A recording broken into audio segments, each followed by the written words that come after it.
Good evening, I'm Ian Hannamansing. Tonight, the Canadian border reopens for vaccinated Americans. The relief, the rules, and when Canadians might be able to go the other way. Thousands forced from their homes as wildfires tear across the BC interior. And it's not only people fleeing the flames. We've got sheep, goats, llamas, horses, tons of fowl, pigs, you name it, and they all need to be relocated. Farewell, Tokyo. I got to walk in and lead Team Canada with the flag, and I couldn't ask for a better honor. We are Olympic champions. It's a moment I never thought I'd experience. From the pool to the track to the pitch, the most memorable moments from the last 2 weeks, and what Tokyo tells us about Beijing in just a few months. And a hero story. I said, hold on, I'm like, don't let go, don't let go. The man who saved an entire family from drowning. This is The National. On this Sunday night, after more than a year of frustration and forced separations, Canada is lifting many border restrictions for entry from the U.S. At midnight, fully vaccinated U.S. citizens can come for holidays or family visits. No hotel quarantine required. They will need a negative COVID test result and could be randomly selected for another test. And they'll have to submit information using the ArriveCAN app. Susanna De Silva met some of the people who have been kept apart by the pandemic. Ready? Go ahead. Michelle Heitch wasn't a camper before the pandemic. Many weekends. I can't even count how many weekends. My husband had to have the biggest tent. But it became the only way to spend time with her American husband. This park is on the U.S. side, and Canadians have been allowed to walk over.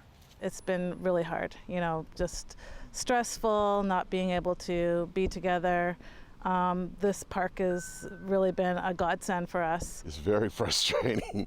I hope this pandemic gets over soon, and I hope people get vaccinated, and that way we can get back to a normal routine. But as of 12:01 a.m. Eastern Time Monday, fully vaccinated Americans like him will be able to drive into Canada.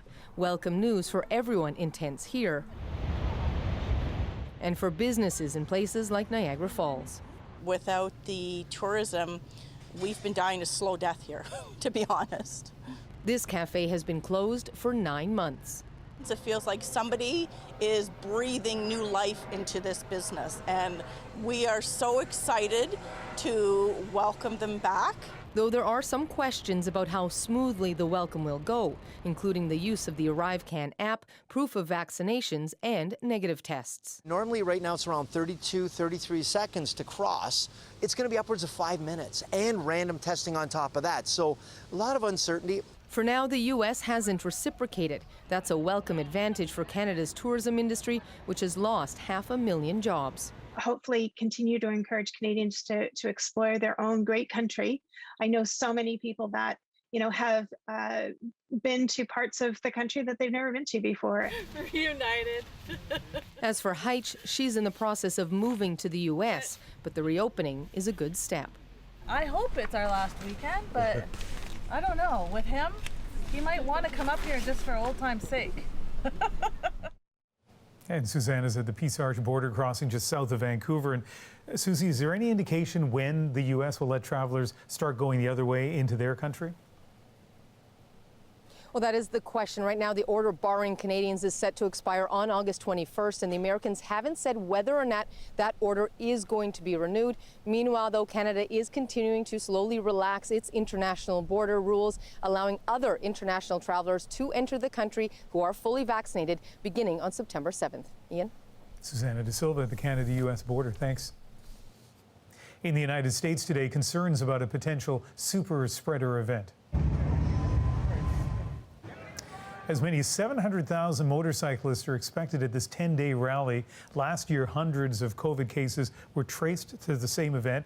This time, some told reporters they'd been vaccinated. Others said they weren't. But as Judy Trin shows us, there are some signs that reluctance to get the shot in the U.S. may be starting to fade. So sorry that I made the mistake to be negligent and not get vaccinated. After his lung collapsed, Travis Campbell found out he had the Delta variant. So I was unprotected. In a Facebook video, the Virginia man said he thought he was immune after having a mild case of COVID last year. That reluctance, combined with a dangerous variant, which makes up more than 90% of cases here, has driven COVID-19 numbers above 100,000 new infections a day, the highest it's been since February. The vaccine still protects extremely well against severe disease leading to hospitalization and deaths. But as cases have gone up, vaccinations too have ticked upwards slightly. In the past month, vaccinations more than doubled in the states with the most infections. Welcome. Some anti-vaccine proponents are changing their message after getting sick. This radio host died of COVID. His friend posted online, "He's the reason I took the shot. He said, I wish I had gotten it." It's time for people to see vaccination as literally necessary to living a good and full and healthy life. Next week, New York City will adopt a vaccine passport to incentivize uptake, while other cities are considering it. You have a vaccine card? In the D.C. area, this restaurant owner started asking diners for proof of vaccination. Coming in. On his own. They told me I'm a racist, I'm a Hitler, I tried to do something, separate the community. Excuse me? This is something to protect you and protect everybody else who want to get back to normal business. And you tell me this? Okay, you have no conscience. Got up this morning. Meanwhile, after 3 weeks in the hospital, Campbell's condition is improving. Got a little bit more strength. He's also relieved that his wife and children who were eligible got vaccinated. Judy Trin, CBC News, Washington. Across BC, thousands of people are out of their homes right now, and even more are ready to leave at a moment's notice as hundreds of wildfires continue to burn. Half of them are out of control, and around 30 are considered fires of note. That means they could be particularly threatening to communities and lives. And as firefighters battle, everyone is keeping an eye on the forecast because weather could mean the difference between disaster and relief. Katie Nicholson is in Vernon tonight, where the White Rock Lake fire is burning nearby. And Katie, word tonight of new precautions being put in place. Yeah, this comes from Interior Health. So the Vernon Jubilee Hospital just behind me is going to proactively remove ICU patients and patients with complex needs just in case. That tells you how serious the fire situation is here. And you know, it's not just patients being moved. Alicia Butler is no stranger to working with horses, but lately she's become a barnyard evacuation expert. We've got sheep, goats, llamas, horses, tons of fowl, pigs, you name it, and they all need to be relocated. I don't know whose goats these are. What is certain, all 300 of the four-legged and feathered evacuees here will be taken once again out of the path of the vicious White Rock Lake fire, burning just kilometers away. The last 2 weeks has been nonstop. I think we worked till 11 o'clock at night, at least last night, and then 6:30 this morning, so it's been busy. It's tough work because the animals are stressed. It affects them a lot. Stressful too for owners like Inej Sousa. Her horse has been reluctant to get into her trailer. She was very, very nervous. And you can see it in the other horses, the white horse over there. She's just running all day yesterday. They can smell the smoke, so even swollen eyes that they're going through. It's hard on everybody, and including the animals for sure. Shh, shh, shh, shh, shh, shh. It's okay. Butler coaxes the nervous horse out of the pasture. The trailer is still a challenge. You're going to. Yeah. A few pens away, the goats have been rounded up so they too can be taken to safety. In the horse trailer, success, sort of. Move forward. I need your butt up. There we go. Thank you. Good girl. Inej Sousa's horse is now packed up and ready to go, but she's far from relieved. Nervous. I'm just worried that we're going to have to move them again. Sorry. And worry too, as BC's wildfires grow, they might run out of options. So Katie, so many people are nervous, and not just those with animals. What are you hearing from other evacuees? You know, on Friday night, 970 properties were evacuated just west of here on the west side of the lake. So we took a drive today down the east side of the lake just to see what we could see. And what we came upon were the people who had been evacuated just staring across the lake with binoculars, trying to check in on their properties. Really, all they can do at this point is watch and I guess take some comfort in the fact that we had a little drop in temperatures in the region over the weekend and a little bit of rain overnight last night. So really, that's where it stands. I mean, people are just sitting, watching, waiting.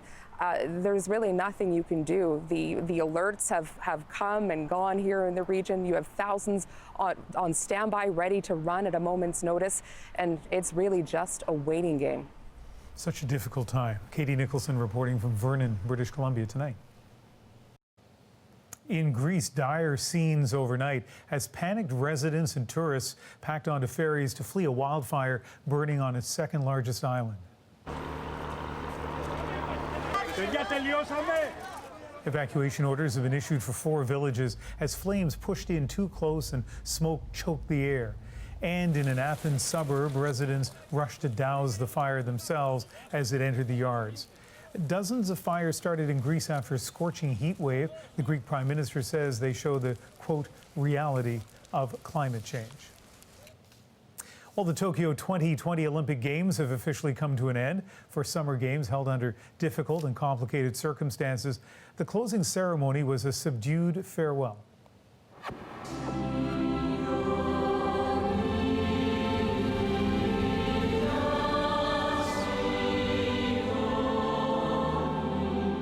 When you think about the Olympics, it's all these experiences. You know, I got to stand on the podium, I got to walk in and lead Team Canada with the flag, and it's just, I couldn't ask for a better honor.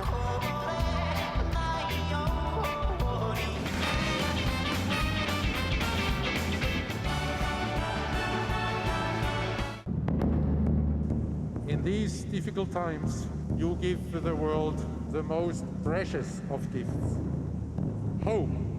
For the first time since the pandemic began, the entire world came together.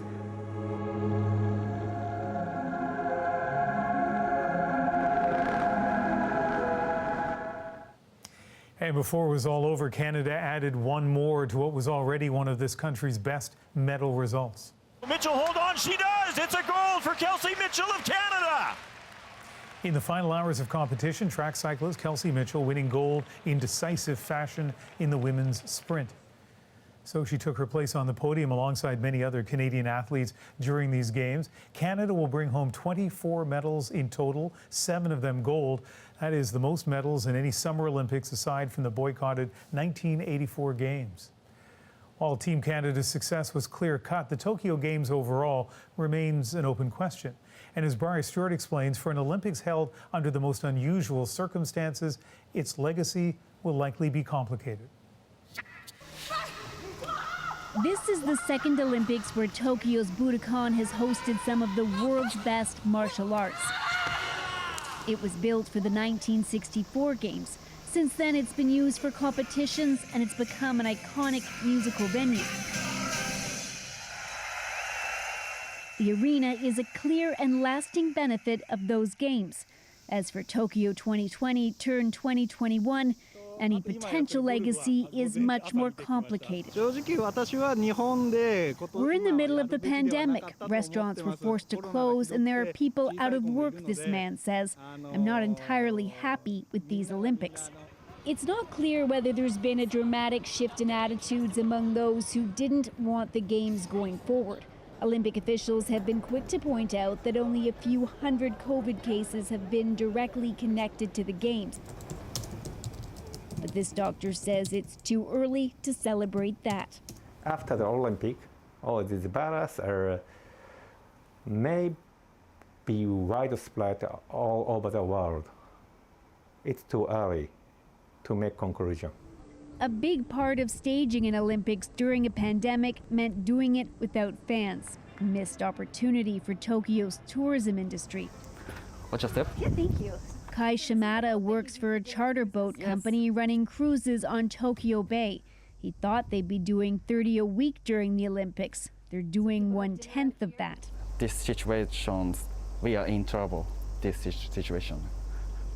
It's tough for you as a business. Yes.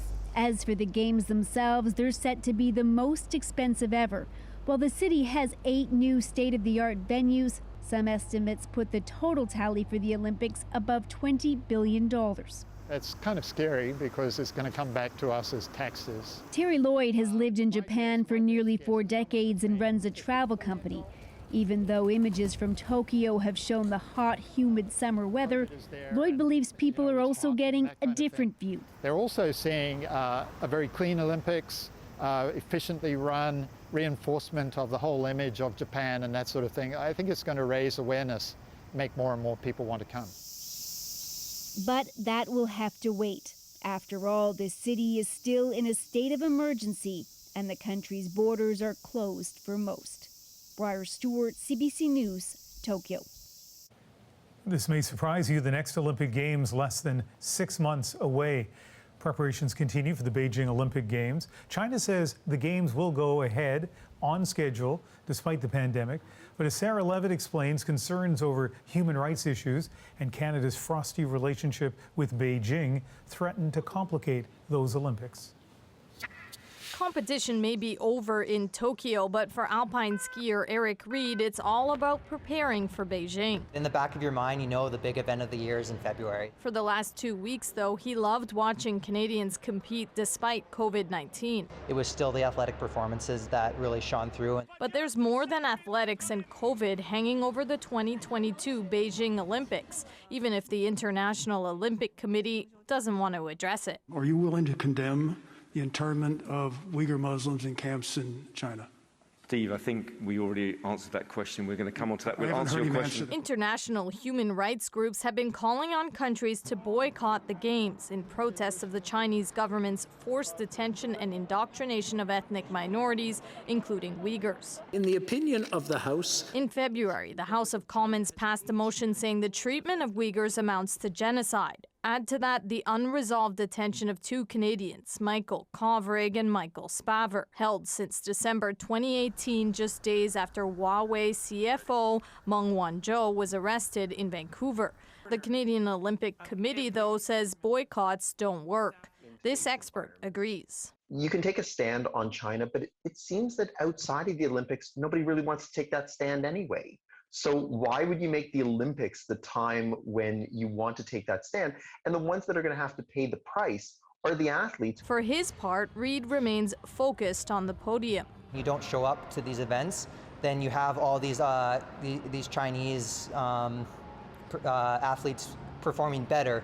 So I think the biggest statement you can make is actually going to Beijing and beating their athletes. With the ongoing pandemic, it's unclear what safety protocols athletes will face come February or if fans will be in the stands.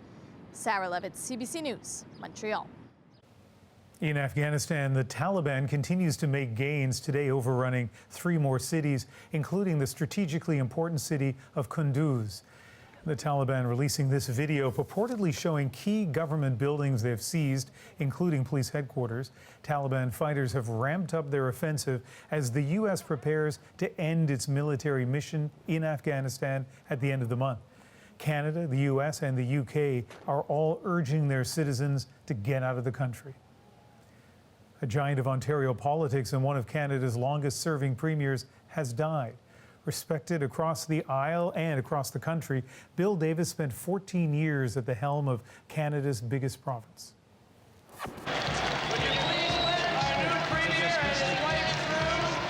First elected in 1971, Bill Davis was a pro-business Tory who also promoted community, as when he stopped a major Toronto highway project that would have cut the downtown in half. Save our cities for people rather than sell out to the automobile. You could have Jane Jacobs on the one hand hailing him for doing things like that, and on the other hand, you could have people on Bay Street saying, you know, good for you for you know, keeping Ontario open for business, so to speak. His influence reached beyond Queen's Park. His close work with Prime Minister Pierre Trudeau was instrumental in patriating the Constitution in 1982 and leading to the Charter of Rights and Freedoms. And few had a better rapport with Davis than former NDP Premier Bob Rae. When I became premier, he was extremely kind.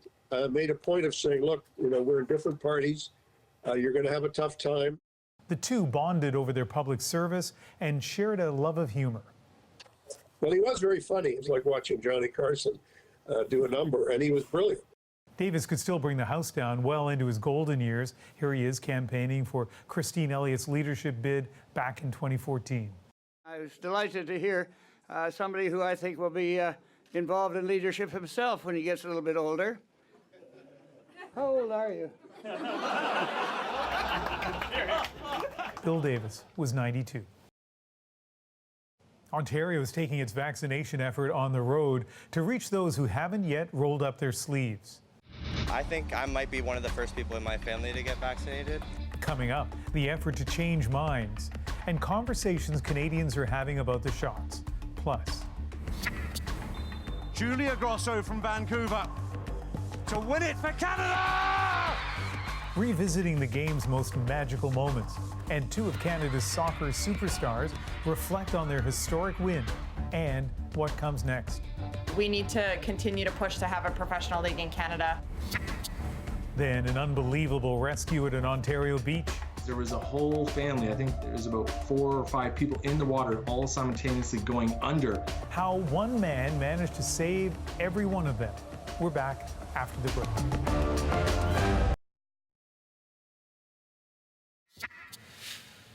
Welcome back. Canada's top health officials have warned that some parts of the country could be seeing the start of a fourth wave of COVID-19. Today, Ontario reported 423 new cases. That is the highest one-day jump since June. Now, most provinces aren't giving updates today, but the general trend has been clear for weeks as the 7-day average of new cases moves upward. It's important to book your appointment today or go to one of our drop-in clinics and get vaccinated. More important than ever. New restrictions take effect on Monday in BC's central Okanagan region, with limits on indoor and outdoor gatherings. Bars and clubs were ordered closed on Friday, and tougher mask requirements have been in place for 10 days. But in other parts of the country, masks are coming off. Now we finally get a little bit of freedom. It felt wonderful to walk through the store with not having to worry about anything whatsoever. Still, many Winnipeg shoppers are keeping their masks on. It's your choice. We've done this for the last 2 years. Why can't we do it a little longer? Newfoundland and Labrador is the next province to drop its mask mandate. That begins on Tuesday. We are constantly being told that vaccination is the key to minimizing a fourth wave, but that message has yet to convince nearly 1/5 of eligible Canadians. Today, Lauren Pelly went to a pop-up clinic near Toronto to hear firsthand why some people have been waiting to get that first shot. Over the weekend, people came to this Ontario theme park for the thrills, and some stuck around for a shot. 27-year-old Braden Johnson was among those getting a first dose at this pop-up vaccination site inside a provincial transit bus. Wow, that was really quick. I was a bit skeptical at first, and now I'm just kind of sick and tired of the whole situation, and I'm really kind of just willing to help out and do whatever I can to just get this over with. Johnson wasn't planning to get vaccinated today. He just stumbled upon the bus after a day of riding roller coasters. Honestly, I think I might be one of the first people in my family to get vaccinated. And just what changed my mind is just I am so tired of having to wear a mask. Every person here shared a different reason for signing up and for why they've held off until now, more than half a year into Canada's vaccination campaign. Some people, they need it more than me. 65-year-old Edward Theroux didn't want to be first in line. I'm a healthy person, you know. I feel good and I feel strong. I let other people to take that vaccine if necessary. Meanwhile, 10th grader Pierce Samuels got his second dose just to please his mom. Kind of don't want to do it, but, you know, she says it goes. Ontario officials are hoping these vaccination sites on wheels will entice more stragglers and keen teens like Benjamin Hallman, who says the pop-up offered a chance to follow in his older sister's footsteps and get fully vaccinated before heading back to university this fall. I definitely think it's very important for as many people to get both shots, just to protect ourselves as well as protecting each other. It's just very important to me, and I think it should be important to everyone. even if getting vaccinated isn't everyone's priority, convenience alone might change more minds in the months ahead. Lauren Pelly, CBC News, Vaughan, Ontario. Next on The National, the gold medal soccer game was the most watched Olympic event here in Canada, and for good reason. A moment worth cheering for. Coming up, I speak with Stephanie Labbe and Captain Christine Sinclair about their historic win. But first, Here they come. There's the touch. Gold for Canada. Adrian wraps up our Tokyo 2020 coverage with the standout moments of the Games.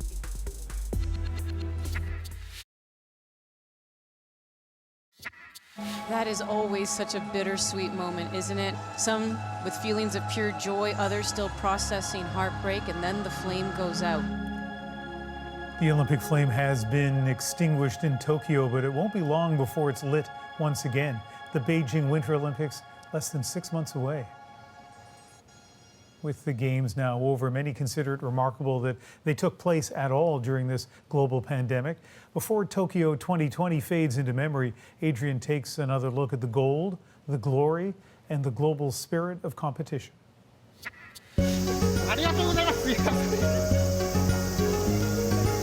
Let it be known that the people of Japan may have been excluded from taking in the Games in person, but they still showed up, savoring any view they could get, even if it meant pushing cameras through fences, the Olympic Stadium beyond reach. But not the Olympic magic. She's done it. Hours after the opening ceremony, a brother and sister won gold in judo. Gold, double gold medal Double for the gold siblings. for the athletes. That is an Olympic first. The tone for the home team set. That's big. With that, has cemented his place in the gold medal position. 2-1 and the hands flared up and a good grab, and that has done it. Japan has won the gold medal. Who's going to get gold? Is it Ohashi? It is. Flips to the shortstop Sakamoto, and Japan has won their gold medal. Japan has never had summer success like this. That happens with host countries, but has any host needed the boost more? How they must have wanted to be in those stands and screaming. How the athletes must have wanted that too. In missing their family and friends, they needed support from someone. And sometimes it was their competitors who were the first ones to offer. And these are two athletes, and good on them. Look at this. They That's know sportsmanship. it. They know it. The fallen helping each other up and finishing together. Mistakes can happen, but they're crossing the line because it's the Olympic Games and you don't quit.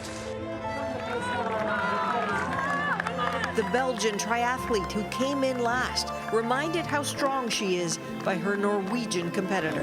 This is Olympic spirit and you embody it 100%. And at the top, so much grace. Can we have 2 gold? It's possible. Two best friends sharing gold. That might just be the moment of the Games.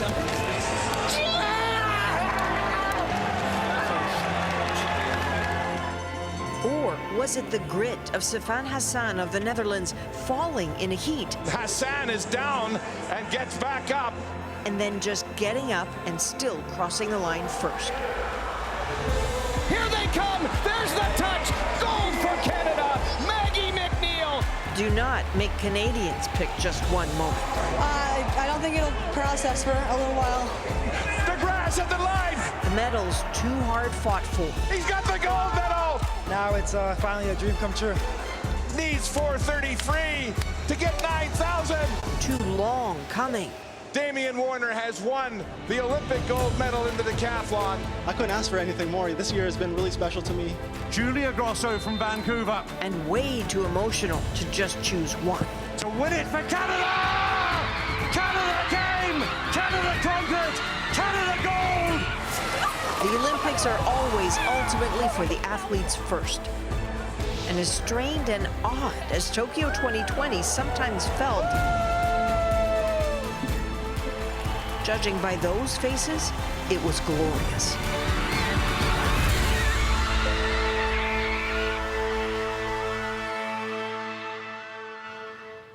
And that golden moment for Canada's women's soccer team was a golden inspiration for so many Canadians back home.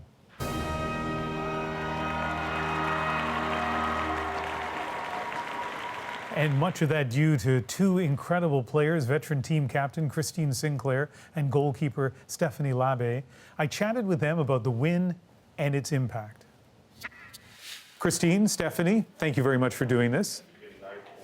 Thanks for having us, Ian. Thank you. I know, obviously, it's been a whirlwind since winning the gold medal, but you've had a little bit of time to reflect on this. I'm going to ask you both this question, but Christine, let me start with you.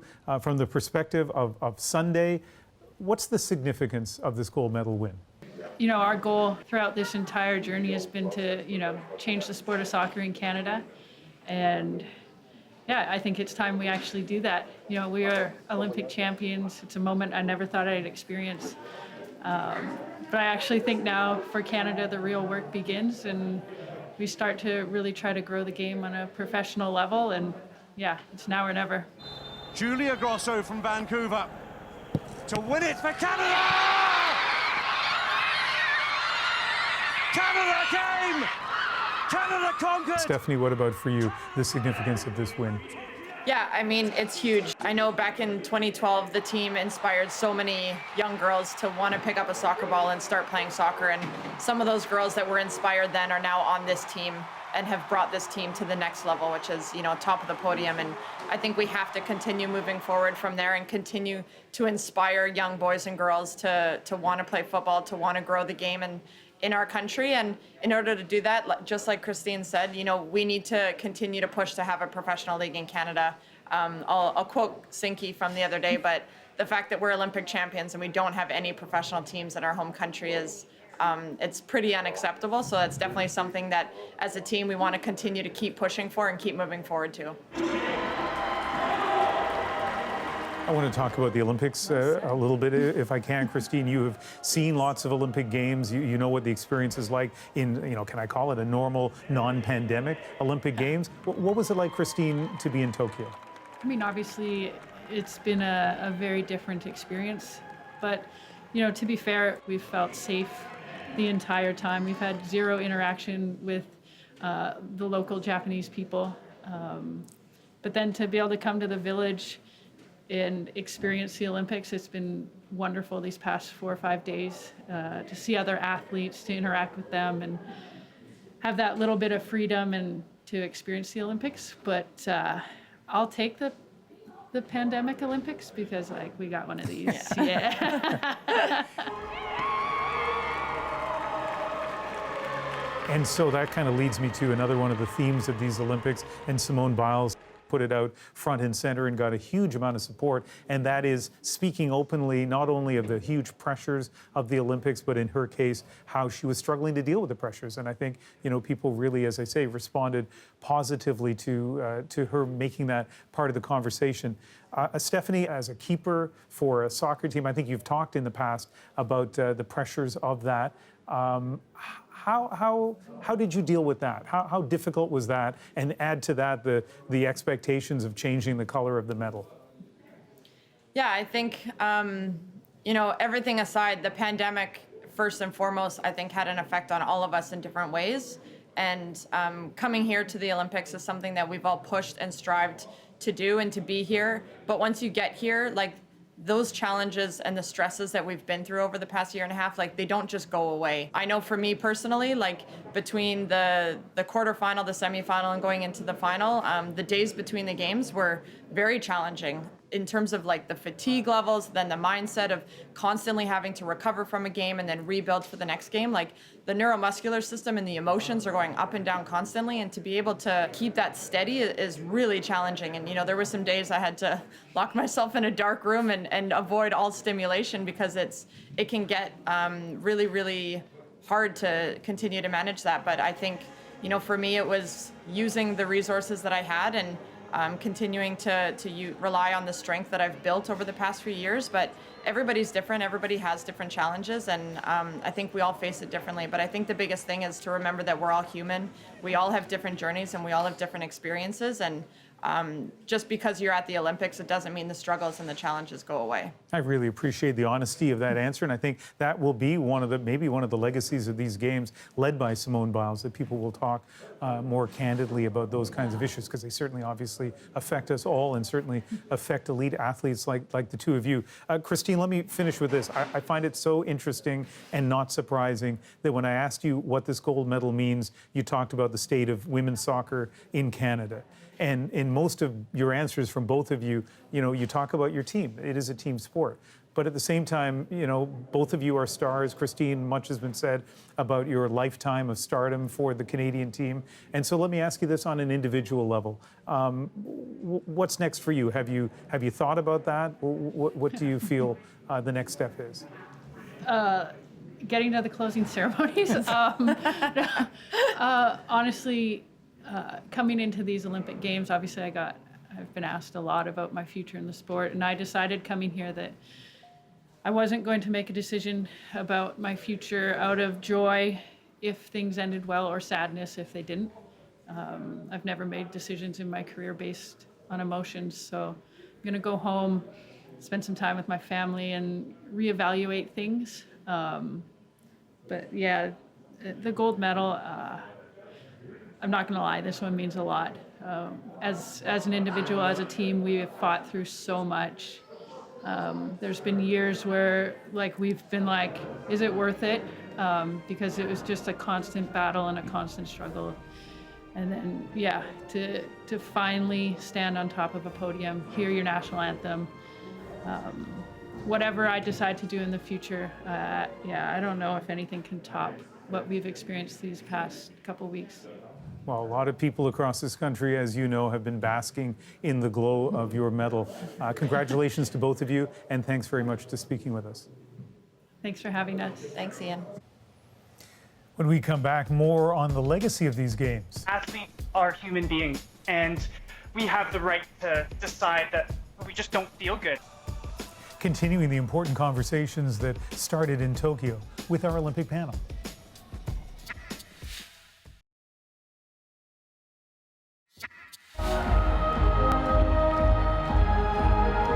Decathlon champion Damian Warner carrying the Canadian flag into the closing ceremony in Tokyo. COVID meant that he was joined by a smaller group of teammates, but for Team Canada, it was one of the biggest medal hauls for a Summer Olympic Games. To reflect on an unprecedented 16 days, we've brought back a couple of our Olympic insiders. Patrick Chan is a three-time figure skating world champion and three-time Olympian, including a gold medal in Pyeongchang. And Vicky Hall is a sports writer. Tokyo was the 6th games that she covered. Thanks to both of you for joining us. Thanks, Ian. Thanks for having us. Now, Patrick, you are a member of that select group of Olympic medalists. So let me start by asking you this. What would you choose as a highlight for you from the Tokyo Games? So many to choose from. The fact, number one, is that 18 of the medals of the 24 were won by women.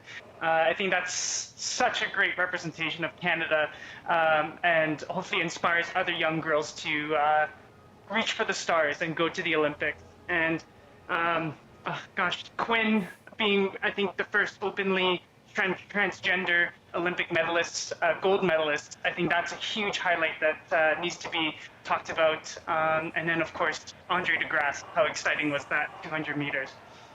Now, Andre de Grasse, a multiple Olympic medalist in just 2 games, but then finally in the 200 meters, Patrick, getting his gold medal. And I think as you saw that, all of his wins, but particularly the gold medal, you kind of reflected on your reaction one of the times, well, when you won silver, right?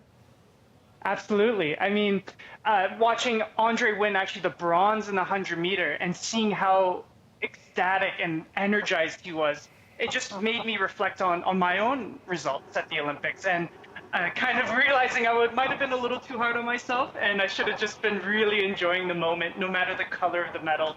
And he took that energy to the 200 meters and got what he came for. Vicky, what about you? What was one of your Tokyo highlights? I think Damian Warner, to become the gold medalist in the decathlon, that is the ultimate test of an athlete. So for a Canadian to be the decathlon gold medalist, I can't think of anything more incredible than that. And you know what? Evan Dunphy in the race walk. It's not the most popular event, but that guy has been walking the seawall in Vancouver forever. He came so close in Rio and got 4th place. He could have challenged that against the Japanese athlete as he was bumped. But Evan said he didn't want to win that way. And then to come back 5 years later and win his bronze, to me, that was as precious as any gold Canada's got at this Games. I'm glad you mentioned Evan because he's been so patient over the years answering questions as people would smirk and say, oh, you know, what's up with race walking? He is dedicated, as you say. He's worked so hard for so long, so it's nice to see him get on the podium this time around. Vicky, let's talk about the success of female Canadian athletes, something that Patrick mentioned. Between the Olympics now, what impact do you think it's going to have, or will it have an impact on sports in Canada? I sure hope it has impact because 75% of the medals at these Games went to athletes competing in women's events. And so often between cycles, as we say, we hardly see female athletes outside of tennis and outside of golf on the front pages of the sports section at all. So I'm really hoping, and I think that's why Christine Sinclair took a moment to say, look, we need a professional women's soccer league in this country. It's such a shame that we don't have it because we just don't want to see it suddenly drop and women to disappear until the next Olympics come around. Thankfully, that's in Beijing, but for the summer athletes, I hope they get more coverage between now and then. Patrick, you and I chatted for probably 6 or 7 minutes last week on the radio about Simone Biles and mental health and high performance. I only have a minute now, but kind of what do you think the legacy will be of what she did in Tokyo? Bravery. I mean, I think at the end of the day, athletes are human beings, and we have the right to decide that we just don't feel good, and we know that we're in danger, and we trust our gut, and that's what she did. And for her to, on the biggest stage with all the attention on her, she took the high road and passed the torch along to her teammates who came off with a silver medal, and then she came back on the beam with a bronze medal.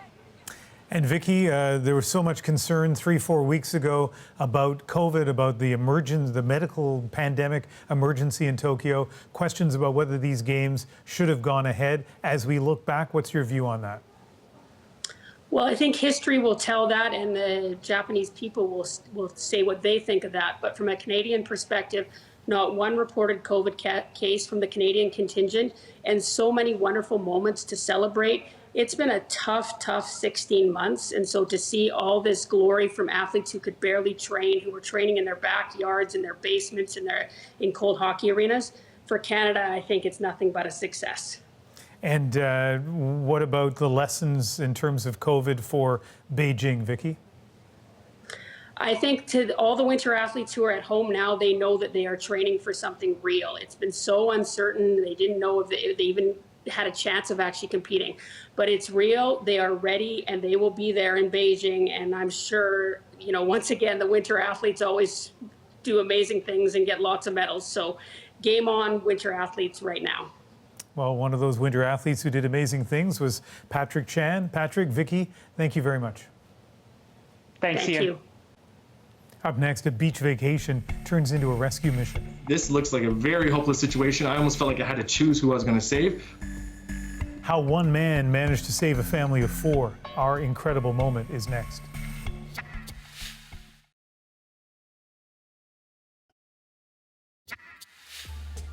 The Deagle family was enjoying their last day of their beach vacation at an Ontario lake when Bronson Deagle noticed a young girl in the water signaling for help. A firefighter in training, his instincts kicked in and he jumped into the water. What happened next is tonight's moment. We had actually been on a family vacation and it was the last day. All of a sudden I see in the distance, a little hand just kind of wave. The adrenaline starts pumping and I start getting a little bit worried. I'm like, go to the end of the pier thinking it's just this little girl that I'm going to be pulling out.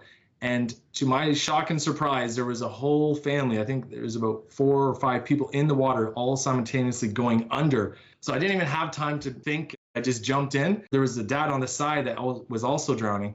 kind of just threw him onto the pier, and like I said, hold on, and like, don't let go. I kind of swam back, and as I was swimming back to quickly go help the girl and the other kid, that sense of urgency could take over my body, and it was almost like I started praying. I'm like, Lord, please, as I'm swimming underwater, trying to get to them in time, like, please keep these people alive. And then I get to the girl.